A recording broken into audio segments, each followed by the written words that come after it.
The home of the 82nd Airborne Division and Special Ops Command is one step closer to a new name. It's being suggested Fort Bragg actually become Fort Liberty.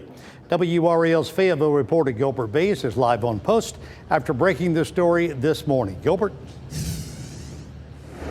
Well, David, the commission that you're talking about that is appointed by Congress, as you mentioned, is going to suggest that this name right here, Fort Bragg, be turned into Fort Liberty. That is a suggestion that caught many in this military community by surprise.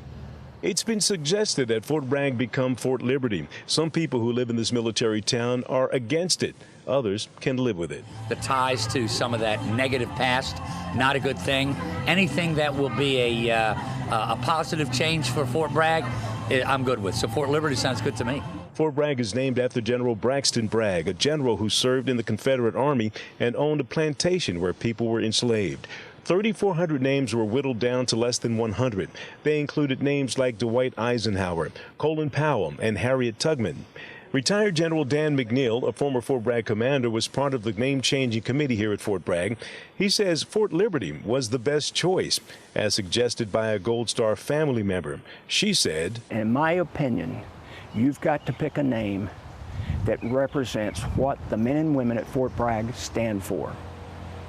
And so at that moment, Liberty, which had been put forward, began to make a lot of sense to a lot of people.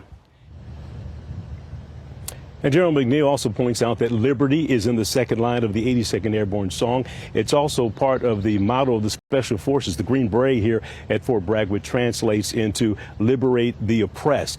Now, David, still, it's a tough sell for those of us like me who was stationed here at Fort Bragg to call this anything but Fort Bragg. But ultimately, Congress will make the choice, and that decision should come sometime in 2023. Gilbert Baez reporting live on post at Fort Bragg. Thanks, Gilbert.